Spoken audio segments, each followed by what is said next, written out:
So today, my mom would have turned 72. She passed away in 2020 at the age of 67. She had cancer. So I thought today might be a good day to just talk about grief because, well, I'm experiencing it. And what better time to talk about something than when you yourself are going through it. And I know a lot of people are going through it right now, and the reality is that we're human and we will experience grief throughout our life. It's part of being a human. But it's probably one of the most difficult things that we have to go through, that we have to experience, because it cuts so deep. It cuts so deep down to the core of your being. Because that love that we have for the people and beings, animals too, in our life is so powerful and so precious and so important to us that when their physical body leaves this earth plane, it feels as though a part of us is empty. And I'd like to share a little bit of my perspective on how to look at grief and how grief really is a built-in training for us spiritually. It is there to expose us on the deepest level. It cracks us open so we feel that rawness of life. So we should not look at grief as a negative or a bad thing. And death as well, because it's very much a part of us. We all will go through it. We're all maybe facing it now. And if we look at it from the higher perspective, if we look at it from the spiritual side, instead of looking at it from the human side, then we see it only as a transition. When we're grieving, the veil of density in our physicality as a human being becomes thinner. We actually become more spiritual in that moment, in that time of grief. That's why we're crying, we're feeling, everything affects us so intensely, because that layer of physical density has been loosened, which actually gives us an opportunity to tap into our higher spiritual abilities. And I think it's that way for a reason. No, I know it's that way for a reason. It is so we can learn how to live our lives here on earth in a more open, present state of being, in a higher state of consciousness, because it's that sensitivity that gives us the awareness that we are actually so much more than what we only see, feel, and experience with these limited senses. I was with my mom when she passed, and the time building up to her passing, and something that I learned by watching her go through that experience was how she retreated inside. Instead of all the attention and awareness moving outwards into the world, seeking outside, everything became fully internalized until the last few days where she wasn't even speaking. And it was fascinating to see how intelligent our bodies are, that they know how to shut down and die. And how amazing it can be if you have the opportunity to sit next to somebody going through that, because it will be a huge help for ourselves when that day comes, when we're going through it and we go, okay, this is what happens. Being able to see that really helped me connect with understanding that our perception of reality is solely based on what we experience, what we know around us.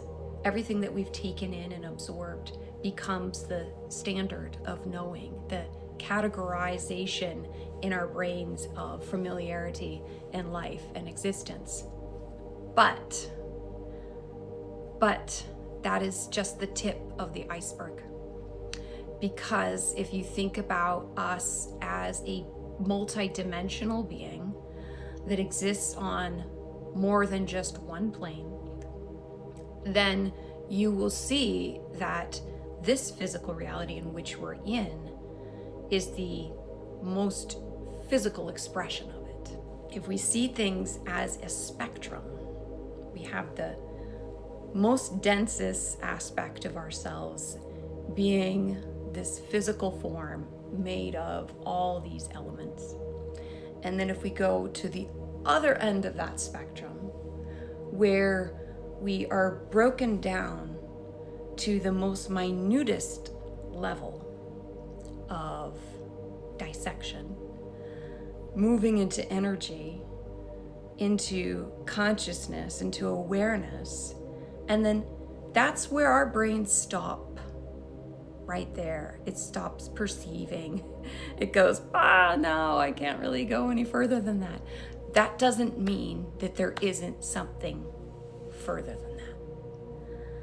And so when I watched my mom die, I tried so hard to concentrate, to be with her, to merge my mind into her mind and watch from inside of her what was happening to her in that death process. And I meditated and focused so hard, and I stood next to her, and I felt myself merge with her in that moment of death. And I felt something so tremendous, so beautiful, so incredibly powerful, that it changed my whole perception of what death is, and it eradicated any fear I have of death. Words can only express so much of what I experienced with her, but what I can say, if I were to try and make it into an image, was that soul took off out of her body and expanded out into the cosmos, into space, into everything. And it was like I was like riding on her coattails, like, holy shit, oh my God, where are we going? And this all happened in a split second. And yet I was there with her, and I just felt like this is it, she's going. And I was overwhelmed with joy. I actually started laughing, and my family was crying, and I'm laughing and thinking, what, this is so inappropriate. Why the hell am I laughing? Because I felt the freedom of the soul unlocked from the physical body, completely just dropping it like I'm done. I'm so over it and free. And then I knew she was free. That there's nothing that she needs to do, or I need to do, or anybody needs to do, but just witness the incredibleness of what we are. And in that moment, just before she died and she took her last breath, she had that one tear come down her face. And it was just like this one last severance of the attachment that was letting go. And it was like I could feel her mind like thanking her body for her life, for her experience, for her journey. And it was so amazing that I got to experience that. So this is why it's important to do these practices, to meditate, to learn, to go beneath the surface of what you think you know and understand. Because these truths will be revealed to you if you allow yourself to go there, to experience it, to not be afraid, to face yourself, to face life, love. Grief is a teacher, and nobody is free from getting those teachings. They will come, and you can choose to try and ignore them or suppress it, but that only makes it worse. If you allow yourself to experience the grief, to sit with it quietly, to listen to it, to see what's coming up, and allow it to guide you in a deeper unfolding of emotions, experiences, sensations that you've maybe never even felt before yet in this life. And don't be afraid of it. Don't run away from it or try and ignore it. Turn and face it and open your arms to it and see what happens. I just wanted to share something really deep with you because I'm putting all this stuff out there, and it's not random. It's not just because I want followers and likes and, all of that. It's because this is something that has helped me so much in my life, so much, and it needs to be shared. And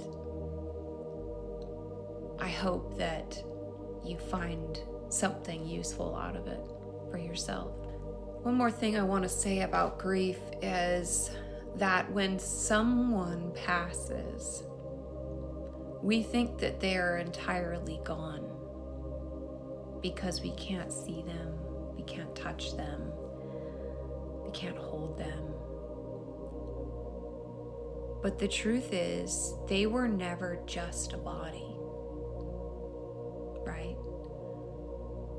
They were so much more than a body.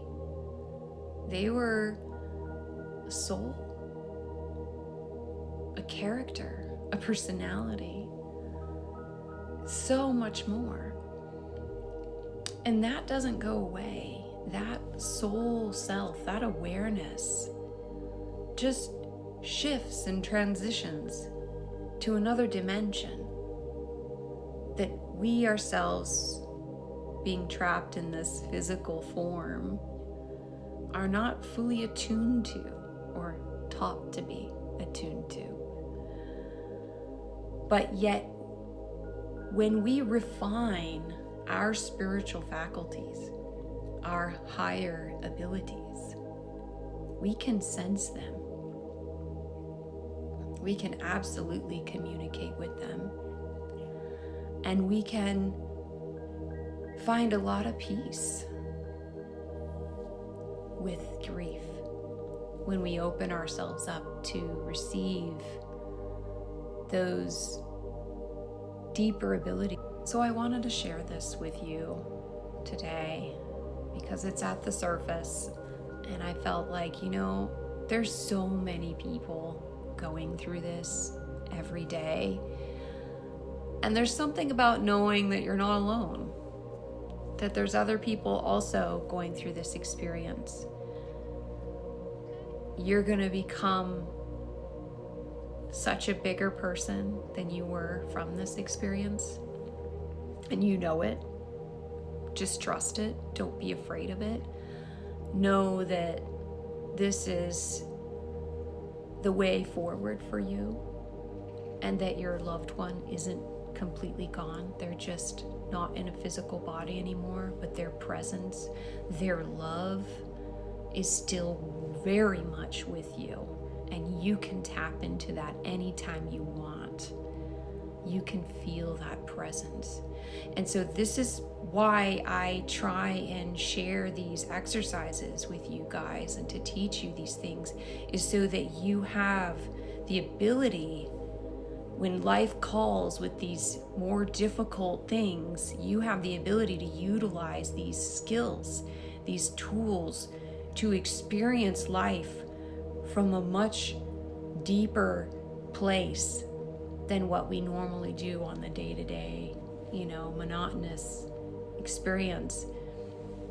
That we can tune in to spirit, to higher consciousness, and that we can use that as a resource to help us when these challenges come our way.